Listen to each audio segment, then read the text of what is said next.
एक ऐसा बादशाह जिसके पास न सोने का ताज था न हीरो से सजा हुआ सिंहासन, लेकिन उसके नाम से रोमन सल्तनत के दरबार कांप उठते थे।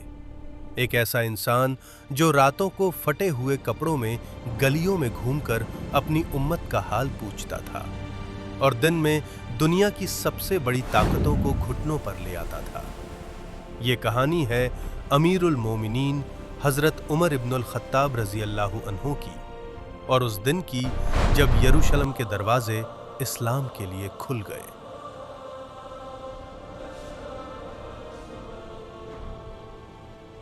रसूलुल्लाह सल्लल्लाहु अलैहि वसल्लम के बाद मदीना की गलियों में खामोशी थी, लेकिन इस्लाम का मिशन रुकने वाला नहीं था। पूरी अरब की सरजमीन हिल चुकी थी, हर आंख अश्कबार थी, हर दिल टूटा हुआ था, लेकिन इस्लाम का मिशन रुकने वाला नहीं था। हजरत अबू बकर सिद्दीक रजी अल्लाहु अन्हु ने खिलाफत संभाली और कुछ ही सालों में इस्लामी सल्तनत को दुश्मनों से बचा लिया। फिर वो वक्त आया जब खिलाफत की जिम्मेदारी उस शख्स के कंधों पर आई जिससे शैतान भी रास्ता बदल लिया करता था। हजरत उमर फारूक रजी अल्लाहु अन्हु। लंबा कद, हाथ में लाठी, सादा कपड़े।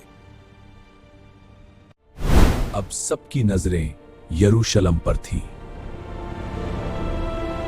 उस दौर में यरूशलेम दुनिया के सबसे अहम शहरों में से एक था। ईसाइयों के लिए मुकद्दस, यहूदियों के लिए मुकद्दस और मुसलमानों के लिए भी एक बेहद अजीम मुकाम।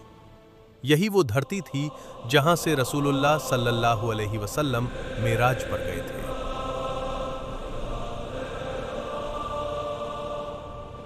उस वक्त यरूशलेम रोमन सल्तनत के कब्जे में था। गरीब लोग टैक्स के बोझ तले दब चुके थे, धर्म के नाम पर नफरत फैल रही थी और इंसाफ सिर्फ अमीरों तक महदूद था।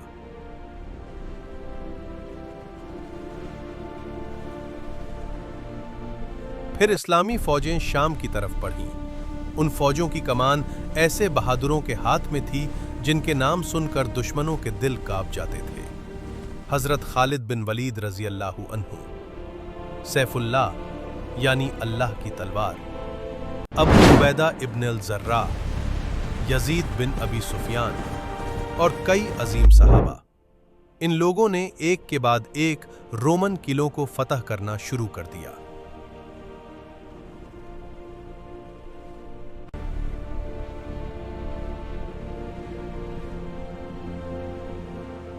अरब के तपते हुए रेगिस्तान से एक ऐसी ताकत उठ रही थी जो दुनिया बदलने वाली थी। यरमुक की जंग से पहले रोमन बादशाह हेरक्लियस को यकीन था कि अरब के रेगिस्तान से आने वाले ये लोग कभी रोमन ताकत का मुकाबला नहीं कर पाएंगे। लेकिन हर गुजरते दिन के साथ खबरें बदल रही थीं। दमिश्क गिर चुका था, हिम्स गिर चुका था और अब मुस्लिम फौजें यरूशलेम की तरफ बढ़ रही थीं। रोमन जनरल, ये लोग आखिर हैं कौन? न इन्हें मौत का डर है न दौलत का लालच। हेरक्लियस, अगर इन्हें अभी नहीं रोका गया तो पूरी शाम हमारे हाथ से निकल जाएगी। ढोल बजते हैं, रोमन फौज तैयार होती है।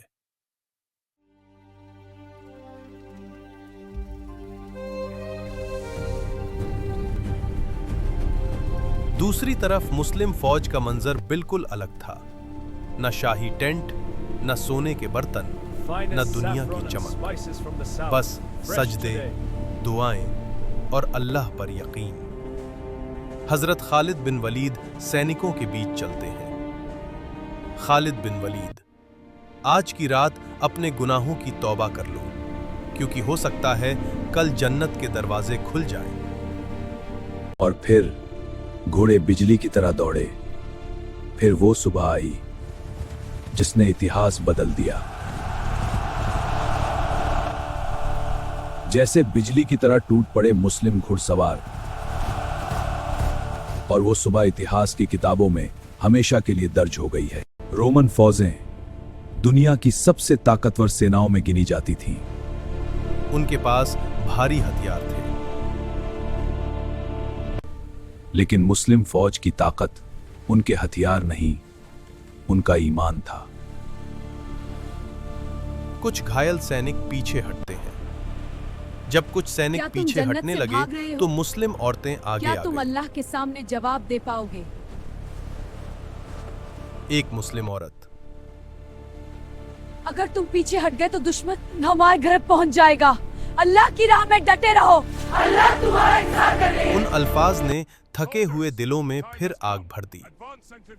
फिर आया वो दिन जिसने इतिहास बदल दिया, जंगे यरमूक। रोमन सल्तनत ने अपनी सबसे बड़ी फौज तैयार की। 1 लाख से ज्यादा सैनिक, भारी हथियार, लोहे की जिरह। दूसरी तरफ मुस्लिम फौज, संख्या में बहुत कम लेकिन ईमान में पहाड़ जैसी मजबूत। घोड़ों की दौड़, तलवारें, चीखें, तकबीरें। मुस्लिम कमांडर, आज पीछे हटने का मतलब इस्लाम की शिकस्त होगी। सब्र करो और अल्लाह पर भरोसा रखो। कई दिनों तक जंग चलती रही। धरती खून से लाल हो चुकी थी, लेकिन आखिरकार धीरे धीरे रोमन सल्तनत टूटने लगी। यरमूक की फतह ने पूरी शाम की सरजमीन इस्लाम के लिए खोल दी। रोमन बादशाह पहाड़ी पर खड़ा शाम की तरफ देख रहा है। जब हेराक्लियस को यरमूक में शिकस्त की खबर मिली तो वो समझ चुका था कि अब शाम उसकी सल्तनत से निकल चुका है। हेराक्लियस, ऐ शाम, अलविदा। शायद अब हम कभी वापस ना लौट सकें। रोमन सैनिक सिर झुकाए खड़े हैं। उसकी आंखों में सिर्फ हार नहीं थी, बल्कि उस ताकत का डर था जो रेगिस्तान से उठकर पूरी दुनिया बदल रही थी। यरूशलेम के बाजार बंद, लोग राशन जमा कर रहे हैं, बच्चे रो रहे हैं। यरूशलेम के अंदर खौफ फैल चुका था। हर तरफ यही चर्चा थी कि मुस्लिम फौजें शहर के बाहर पहुंच चुकी हैं। एक बुजुर्ग ईसाई, क्या वो भी बाकी फतह करने वालों की तरह इस शहर को जला देंगे? दूसरा आदमी, सुना है वो लोग अलग हैं। मुस्लिम फौज की कमान अबू उबैदा के हाथों में थी।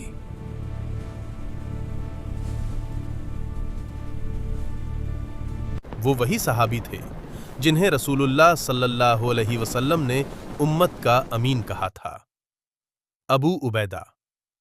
याद रखो, किसी बच्चे, किसी बूढ़े, किसी औरत को नुकसान नहीं पहुंचना चाहिए। सैनिक सिर झुकाकर हामी भरते हैं। बारिश, सर्द रातें, मुस्लिम सैनिक पहरा दे रहे हैं। दिन गुजरते गए, फिर हफ्ते। महीनों तक यरूशलेम का घेराव जारी रहा, क्योंकि वो शहर को तबाह नहीं करना चाहते थे। यरूशलेम की दीवारों से लोग नीचे देख रहे हैं। शहर के लोग हैरान थे, क्योंकि बाहर खड़ी फौज ना लूटमार कर रही थी, ना खेत जला रही थी, ना लोगों को परेशान कर रही थी। यरूशलेम के पुराने चर्च के अंदर पादरी सफ्रोनियस अकेले बैठे थे। अगर ये लोग शहर के अंदर आ गए तो क्या होगा? वो नहीं जानता कि इतिहास यरूशलेम के लिए एक नया दौर लिखने वाला है। सफ्रोनियस, अगर ये लोग शहर में दाखिल हुए तो क्या होगा? एक बुजुर्ग जवाब देता है, शायद वही जो उनकी किताबों में लिखा है। पुरानी किताबें खोली जा रही हैं। कुछ रिवायतों के मुताबिक यरूशलेम के कुछ धार्मिक लोगों को अपनी किताबों में एक ऐसे फतह करने वाले का जिक्र मिलता था जो बेहद सादा होगा और इंसाफ करने वाला होगा। सफ्रोनियस सोच में डूब जाता है। मस्जिद नबवी, लोग बैठे हैं। एक घुड़सवार तेजी से आता है। आखिरकार यरूशलेम से खबर मदीना पहुंची। संदेश लाने वाला सैनिक, अमीरुल मोमिनीन, यरूशलेम के लोग शहर की चाबियां सिर्फ आपके हाथों में देना चाहते हैं। मस्जिद में खामोश। हजरत उमर अकेले बैठे हैं, आंखों में आंसू। उमर फारूक जानते थे यह सिर्फ शहर की फतह नहीं थी, बल्कि पूरी इंसानियत के लिए एक इम्तिहान था। हजरत उमर, ऐ अल्लाह, अगर मैं इस जिम्मेदारी में नाकाम हुआ तो कयामत के दिन क्या जवाब दूंगा? एक साधारण थैला, पानी की मश्क, ऊंट तैयार। फिर वो मंजर आया जो दुनिया के इतिहास में हमेशा के लिए दर्ज हो गया। अरब, शाम, मिस्र, इराक, सब पर हुकूमत करने वाला इंसान सिर्फ एक ऊंट और एक नौकर के साथ सफर पर निकला। रेगिस्तान, धूप, दूर तक खाली रास्ता। सफर लंबा था, दिन में तपती हुई धूप, रात में ठंडी हवाएं, लेकिन हजरत उमर के चेहरे पर कोई शिकवा नहीं था। नौकर ऊंट पर बैठा है और उमर पैदल चल रहे हैं। अगर लोगों ने आपको इस हालत में देख लिया तो वो क्या कहेंगे? हजरत उमर मुस्कुराते हैं। अगर अल्लाह के यहां इज्जत चाहिए तो लोगों की नजरों की फिक्र नहीं करनी चाहिए। एक जगह रास्ते में नदी आई तो हजरत उमर ने अपने कपड़े ऊपर किए और ऊंट की रस्सी पकड़कर पानी में उतर गए। सैनिक हैरान हैं। अबू उबैदा, अगर रोमन लोग आपको इस हालत में देख लेंगे तो क्या सोचेंगे? हजरत उमर, हम वो लोग हैं जिन्हें अल्लाह ने इस्लाम के जरिए इज्जत दी है, और अगर हम कहीं और इज्जत ढूंढेंगे तो अल्लाह हमें जलील कर देगा। इतिहास का सबसे ताकतवर इंसान, लेकिन जिंदगी इतनी सादी कि देखकर लोग हैरान रह जाते थे। रास्ते में हजरत उमर और उनका नौकर बारी बारी ऊंट पर बैठते थे। कभी खलीफा पैदल चलते, कभी नौकर। यरूशलेम के बाहर हजारों लोग जमा, चर्च के पादरी, रोमन अधिकारी। आखिर वो दिन आ गया जब हजरत उमर यरूशलेम पहुंचे। लेकिन एक अजीब मंजर था। जिस वक्त शहर के करीब पहुंचे उस वक्त ऊंट पर नौकर बैठा था और अमीरुल मोमिनीन खुद रस्सी पकड़कर पैदल चल रहे थे। रोमन पादरी, क्या यही मुसलमानों का बादशाह है? अगर ये लोग ऐसे हैं तो इन्हें हराना नामुमकिन है। और फिर यरूशलेम के दरवाजे खुल गए। यरूशलेम के पादरी सफ्रोनियस आगे बढ़े। उनकी आंखों में हैरानी थी। यरूशलेम की चाबियां अब उनके हाथों में थीं। पादरी सफ्रोनियस, आज यरूशलेम एक नए दौर में दाखिल हो रहा है। लेकिन जो अगला मंजर था उसने पूरी दुनिया को हैरान कर दिया।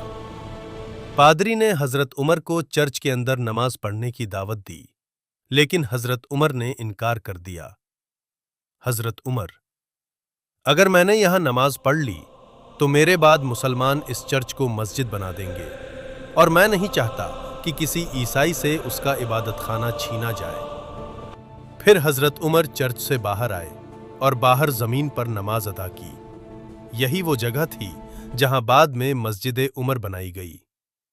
फिर हजरत उमर उस मुकाम पर पहुंचे जहां मस्जिद अक्सा का इलाका था, लेकिन वो जगह कूड़े और गंदगी से भरी हुई थी। सदियों से उसकी बेहरमती की जा रही थी।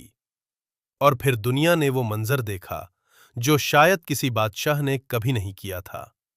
दुनिया का सबसे ताकतवर इंसान अपने हाथों से कूड़ा उठा रहा था। लोग जमा हैं, ईसाई, यहूदी, मुस्लिम सैनिक। फिर हजरत उमर ने यरूशलेम के लोगों को एक ऐसा समझौता दिया जो इतिहास में मिसाल बन गया। उनकी जान, माल, चर्च और मजहबी आजादी की हिफाजत की गारंटी दी गई। हजरत उमर, किसी चर्च को नुकसान नहीं पहुंचाया जाएगा, किसी इंसान पर जुल्म नहीं होगा, और हर मजहब को अपने तरीके से जीने की आजादी होगी। उस दौर में जब दुनिया ताकत के नशे में इंसानियत भूल चुकी थी, हजरत उमर इंसाफ की मिसाल बन चुके थे। मुसलमानों ने यरूशलेम को सिर्फ तलवार से फतह नहीं किया था, बल्कि अपने अखलाक, इंसाफ और रहमदिल रवैये से जीता था। रोमन लोग हैरान थे क्योंकि उन्होंने पहली बार ऐसे फतह करने वाले देखे थे जो लूटते नहीं थे, जलाते नहीं थे, बल्कि अमन लेकर आते थे। आज सदियां गुजर चुकी हैं, सल्तनतें मिट गईं, बादशाह खत्म हो गए, लेकिन हजरत उमर का इंसाफ, उनकी सादगी और उनका किरदार आज भी दुनिया के लिए मिसाल है। उन्होंने हमें सिखाया कि असली ताकत बड़े महलों में नहीं होती, बल्कि इंसाफ करने वाले दिल में होती है। धीरे धीरे शहर में सुकून लौट आया। अगर आपको ये कहानी पसंद आई तो वीडियो को लाइक करें और इस्लामी तारीख की ऐसी ही सिनेमैटिक डॉक्यूमेंट्रीज के लिए चैनल को सब्सक्राइब जरूर करें।